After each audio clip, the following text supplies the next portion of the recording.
Bonjour à tous, aujourd'hui nous vous proposons une vidéo consacrée à la pluriannualité budgétaire. Une vidéo réalisée par Adem Benaya, Zélie Guermont-Pré, Louane Ricouard, Lucas Sediri et Emma Squitieri. Une vidéo dans laquelle apparaissent également et successivement, et je les en remercie, François Écal et le ministre Michel Sapin. Une vidéo réalisée au titre de l'année universitaire 2025-2026, dans le cadre du Master 2, Droit public général et contentieux public pour les uns, Finance et fiscalité publique pour les autres, à l'Université de Lille.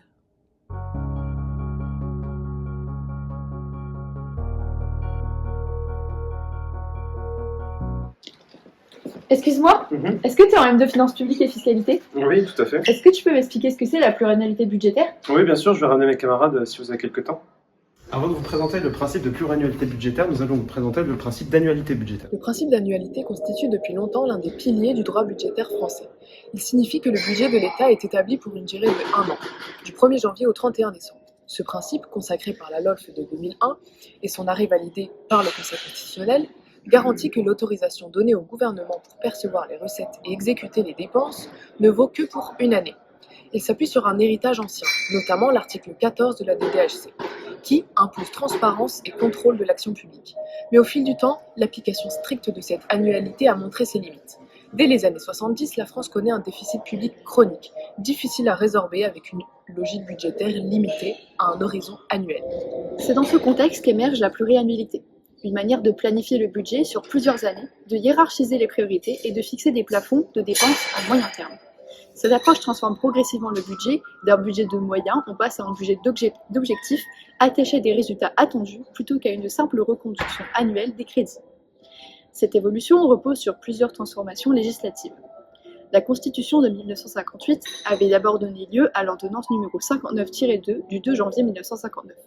Puis la loi organique numéro 2001-692 du 1er août 2001, la LOLF, marque un changement décisif. Elle a introduit le paradigme de la performance. Dès les années 1970, la rationalisation des choix budgétaires avait tenté d'aller dans ce sens avec le budget de programme, mais sans véritable impact, faute d'une réforme juridique suffisamment profonde. Sur le plan européen, l'intérêt pour la pluriannualité s'est affirmé dès 1997 avec le pacte de stabilité et de croissance adopté au Conseil européen d'Amsterdam. Fondé sur les articles 121 et 126 du TFUE, ce pacte impose un cadre de discipline budgétaire, c'est-à-dire un déficit public sous 3% du PIB et une dette publique sous 60%.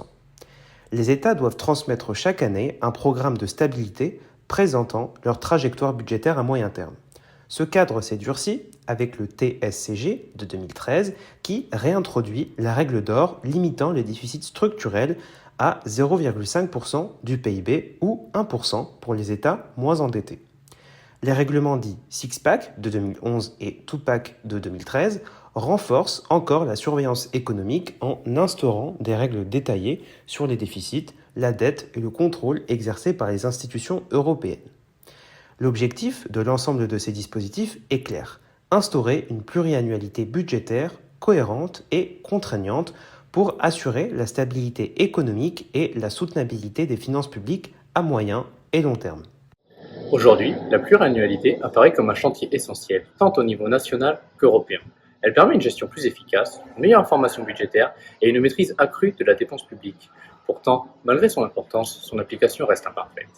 Le principe d'annualité demeure constitutionnel et indispensable pour la transparence, mais il atteint ses limites face aux défis contemporains que sont le déficit persistant et la complexité croissante des politiques publiques par rapport aux exigences de performance.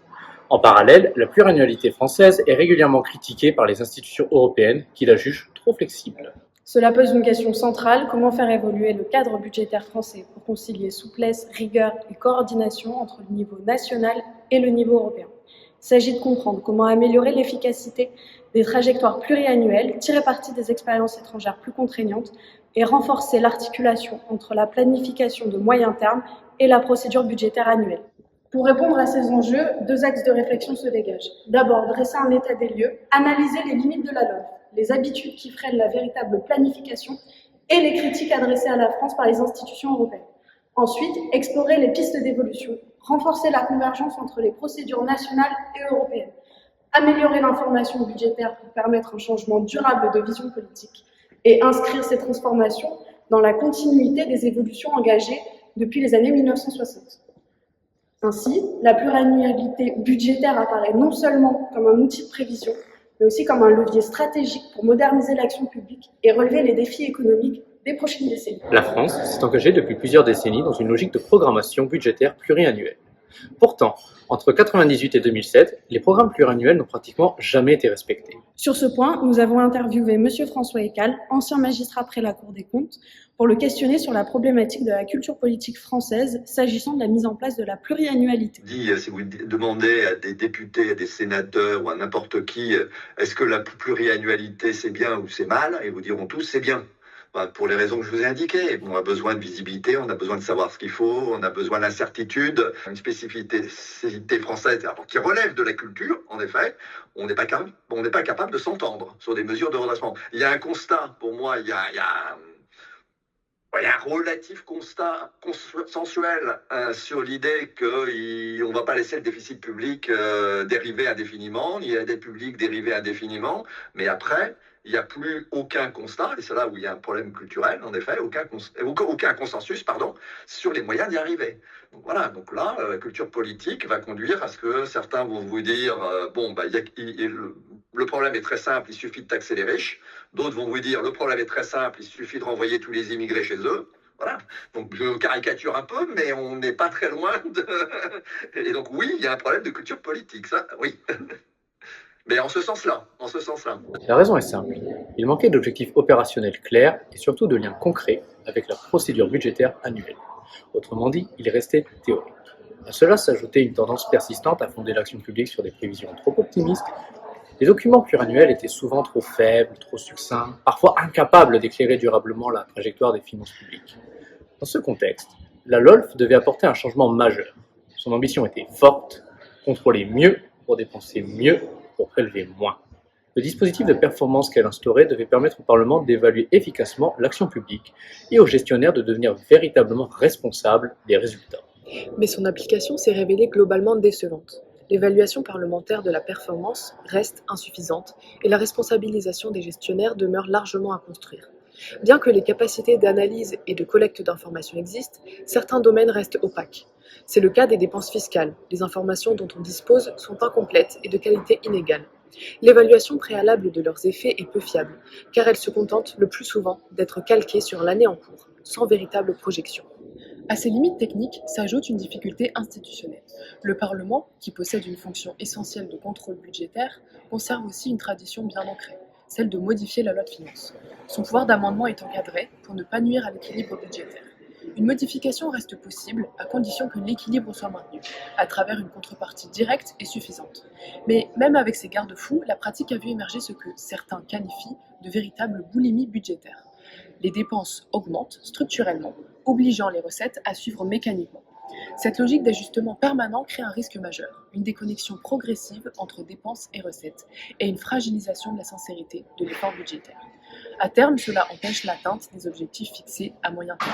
Ces difficultés structurelles se sont renforcées avec les nombreuses crises qu'ont connues les finances publiques françaises et internationales, dont notamment la crise des subprimes en 2008, la crise euro de 2010, mais aussi les attentats de 2015 et de 2016, et plus récemment la crise du Covid ou encore l'invasion en Ukraine.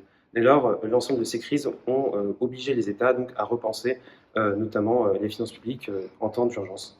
Et c'est là que se pose le problème central, finalement, qu'est le principe d'annualité budgétaire. En effet, ce principe impose donc un diktat de l'immédiateté, où finalement l'ensemble des politiques, par exemple environnementales ou encore liées au chômage ou au travail, imposent donc une vision au long terme.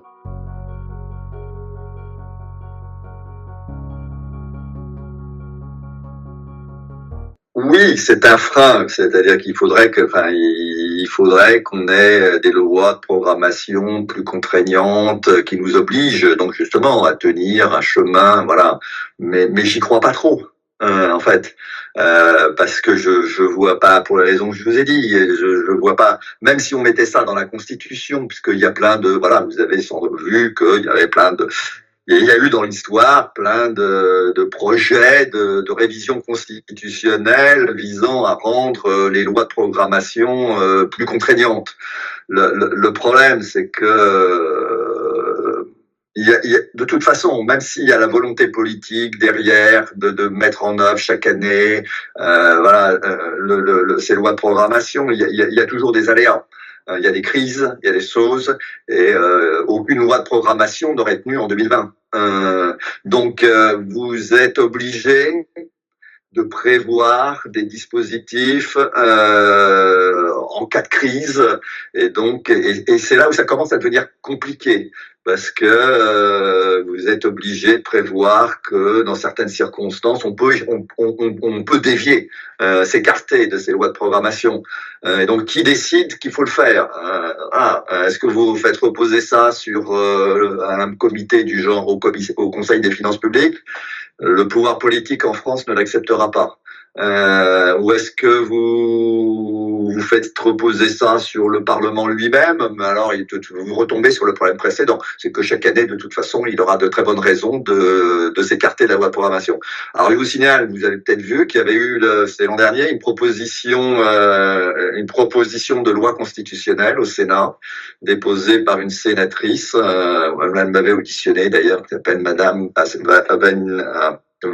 Vanessa Paoli, je sais plus quoi, enfin voilà, Paoli, je crois qu'il y a Paoli, c'est les Corses, qui avait proposé, qui était intéressant, qui consistait à se dire, bon, il faut prévoir qu'on peut échapper, enfin voilà, on peut s'écarter d'une loi de programmation, on peut pas faire reposer ça sur un comité indépendant, un conseil, etc., parce que le Parlement est souverain, et donc voilà,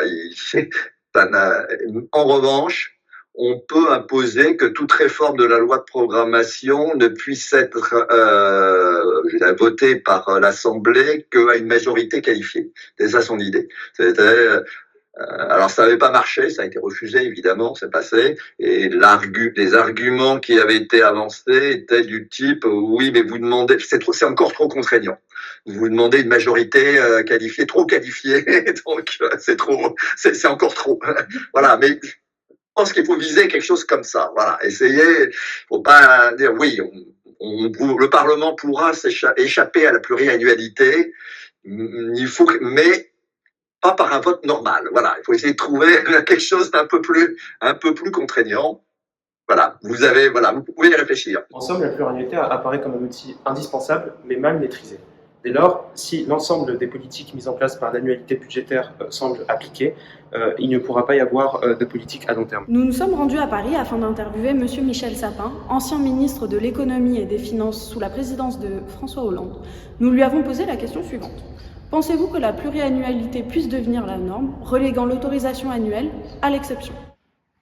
C'est une question qui va au cœur du sujet, c'est-à-dire est-ce que la pluriannualité du vote, mais aussi des conséquences du vote d'un texte financier est souhaitable. C'est là où on voit toute la différence entre l'idéal et le réel.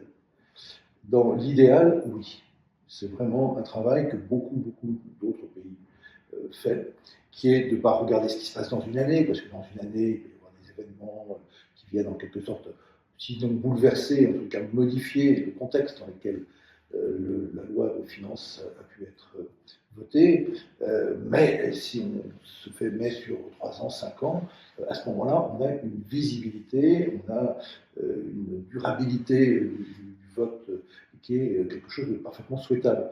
Vous savez, ce dont ont besoin les acteurs économiques, mais pas simplement les acteurs économiques, ce dont ont besoin aussi les acteurs administratifs et politiques, c'est une certaine visibilité. Et quand vous ne savez pas exactement ce dont vous allez disposer l'année suivante par rapport à l'année précédente, vous êtes un peu mal à l'aise pour faire des politiques, les seules vraies politiques qui comptent.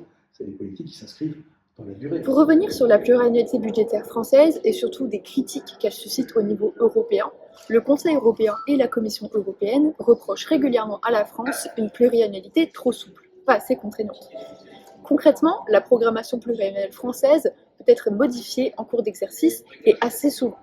Cette flexibilité qu'on qualifie parfois de pluriannualité douce entraîne une dérive. Les administrations ont tendance à repousser les efforts budgétaires à la fin de l'exercice. Résultat, ces efforts deviennent difficiles, voire impossibles à réaliser dans les délais. À cela s'ajoute un manque de précision dans la définition des objectifs et des moyens nécessaires pour les atteindre. Autrement dit, la programmation existe, mais elle manque de solidité opérationnelle. Cette situation est particulièrement problématique au regard des règles européennes. Le traité sur le fonctionnement de l'Union européenne, dans ses articles 121 et 126, ainsi que le pacte de stabilité et de croissance, impose une discipline budgétaire stricte. La Cour de justice de l'Union européenne a d'ailleurs rappelé à plusieurs reprises que des mesures plus contraignantes peuvent être justifiées pour garantir cette discipline, comme dans l'arrêt C-24-2704 Commission contre France rendu en 2006.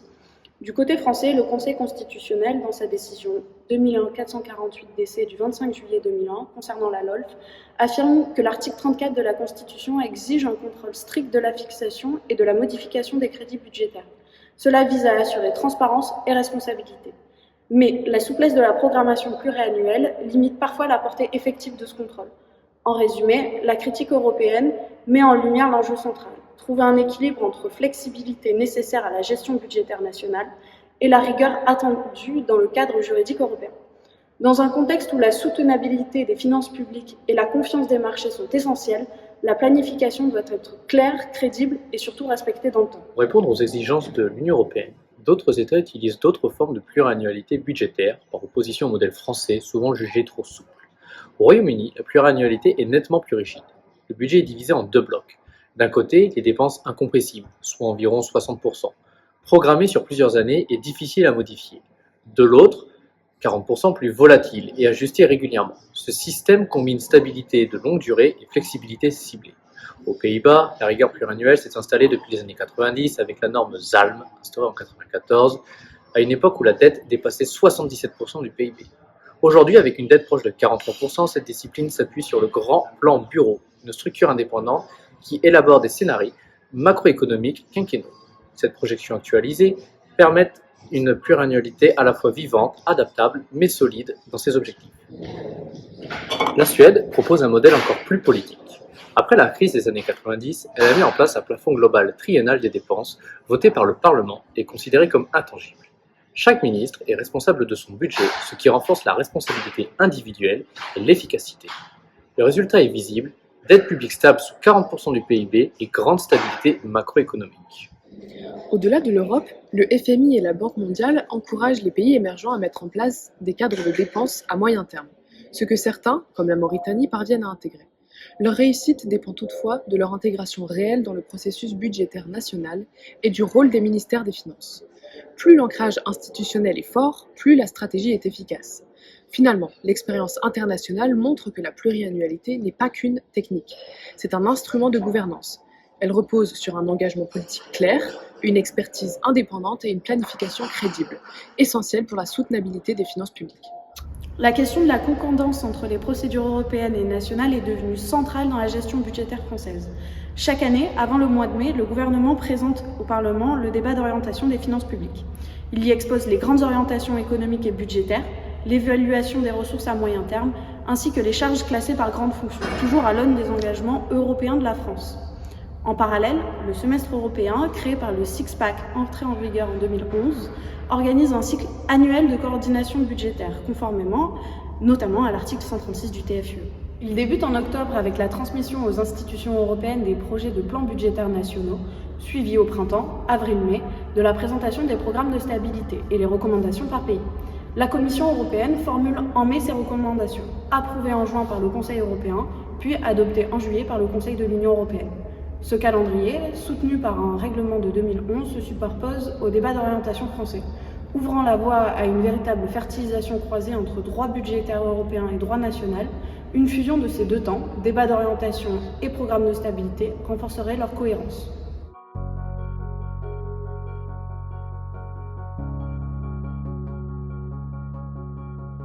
Dans l'idéal, on aurait dû faire une loi de programmation après avoir déposé notre projet budgétaire structurel à moyen terme. Et puis ensuite, on devrait avoir des lois de finances qui respectent cette loi de programmation. Dans l'idéal, voilà, le schéma idéal, c'est celui-là. Ça ne marche pas parce que bon, on a déposé ce projet budgétaire à moyen terme à un moment politique, voilà, dans lequel non seulement on n'arrivait même pas à voter un budget pour l'année suivante, donc voter une loi de programmation, c'était encore plus compliqué. Et puis ensuite, à supposer qu'on ait réussi à voter une loi de programmation conforme à ce projet budgétaire structurel à moyen terme, on retombe sur le problème précédent qui est que les lois de programmation n'ont aucune portée contraignante. Donc dans l'idéal, oui, ça serait bien, mais je vois pas comment. Cette dynamique rejoint l'idée d'une pluriannualité plus ferme, assumée comme une pratique interne. Le TSCG du 3 février 2012 a renforcé le rôle des lois de programmation en imposant un objectif à moyen terme pour lutter contre le déficit structurel, ainsi qu'une obligation de recherche d'équilibre par voie constitutionnelle ou organique. Dans une décision de 2012, le Conseil constitutionnel a jugé conforme à la Constitution l'encadrement pluriannuel des finances publiques, sous réserve que le principe d'annualité demeure respecté. Les lois de programmation peuvent ainsi fixer des orientations pluriannuelles, assorties de mécanismes de correction, tout en laissant au Parlement son contrôle annuel sur les crédits. Enfin, même si la transmission des programmes de stabilité dans le cadre du semestre européen n'a pas de valeur contraignante, les divergences entre version initiale et finale montrent l'intérêt d'une meilleure coordination des calendriers. Une fusion renforcerait la lisibilité, la crédibilité et la cohérence des engagements budgétaires français au sein de l'Union européenne. Penser la politique publique sur le long terme nécessite d'abord une meilleure maîtrise de l'information. L'action publique, dans le temps long, repose d'abord sur la capacité à faire des choix et à s'y tenir. La pluriannualité repose donc sur l'anticipation et sur la cohérence entre les objectifs européens, nationaux et territoriaux. Elle impose de définir une vision transversale, d'organiser des objectifs intermédiaires, tout en préservant une certaine adaptabilité pour les gestionnaires publics.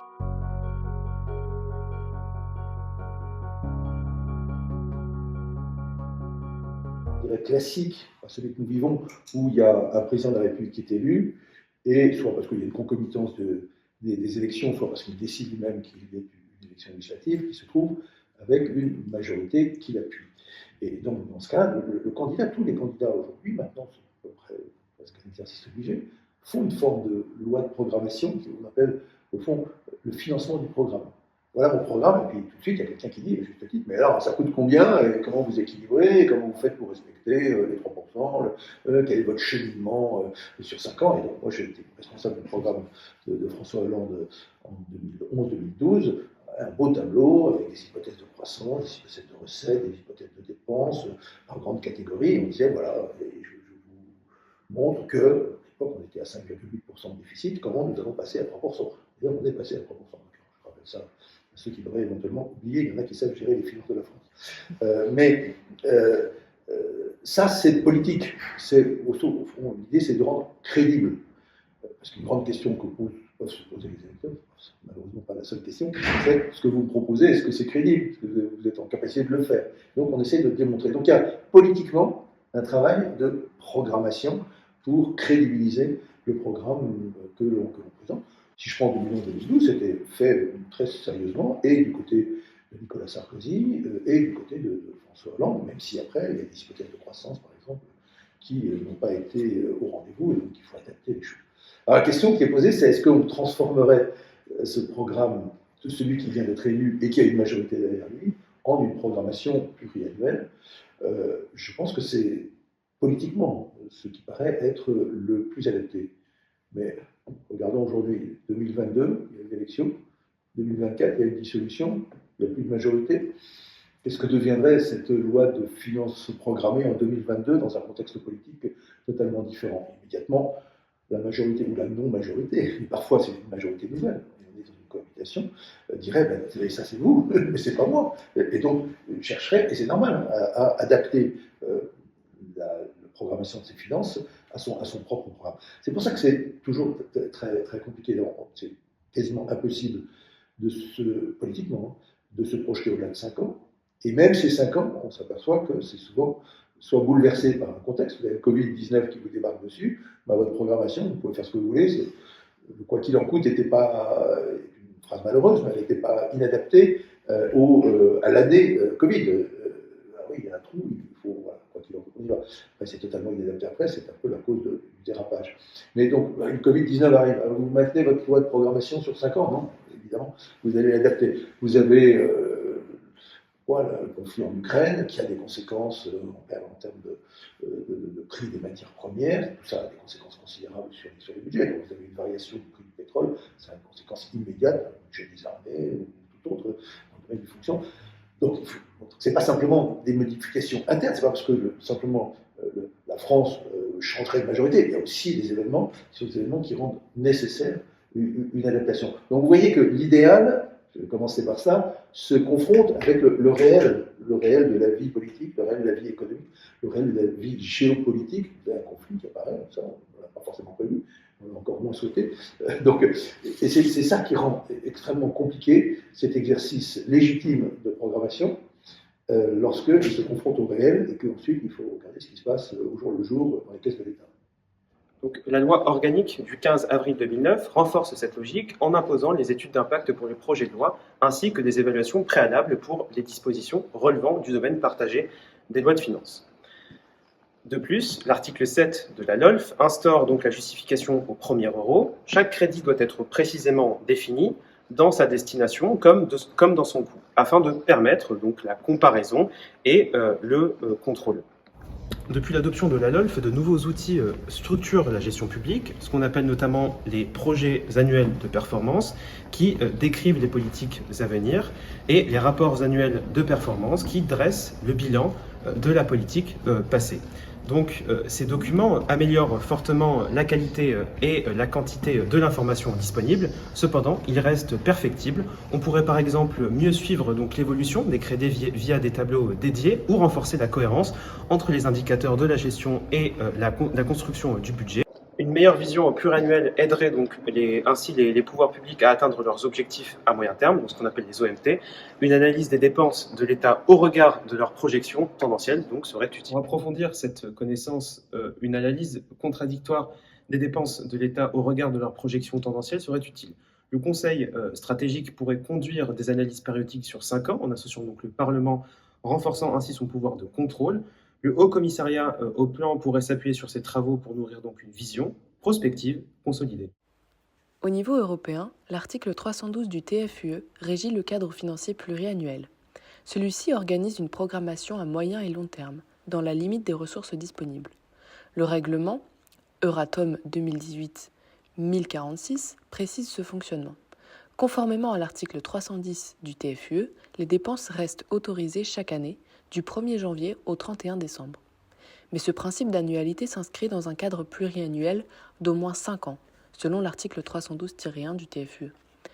Le CFP fixe alors des plafonds annuels de dépenses par grande rubrique, pour garantir une évolution ordonnée des finances de l'Union. Ce dispositif est contraignant. Il réduit la marge de manœuvre lors des procédures budgétaires annuelles et limite la latitude du Parlement européen. Il peut aussi ne pas coïncider avec les cycles politiques, comme le CFP de 2014 et de 2020. Toutefois, des révisions sont possibles en fonction des choix politiques et des perspectives économiques. Le budget européen dissocie également crédit d'engagement et crédit de paiement pour faciliter la gestion pluriannuelle et prévoit des mécanismes de report ou de gestion en cas d'adoption tardive du budget. L'ensemble de ces règles répond aux principes européens de bonne gestion, d'équilibre et de transparence. Cette logique européenne a d'ailleurs poussé la France à transformer sa propre architecture budgétaire. La LOLF de 2001 en est l'exemple le plus marquant. Elle introduit une gestion plus performante, transparente et pleinement compatible avec les contraintes pluriannuelles européennes. L'histoire de la pluriannualité budgétaire en France s'inscrit dans une évolution commencée dès les années 1960. Dès 1960 apparaît la première loi de programmation sectorielle dans le domaine militaire. Puis, entre 1968 et 1996, se développe la rationalisation des choix budgétaires.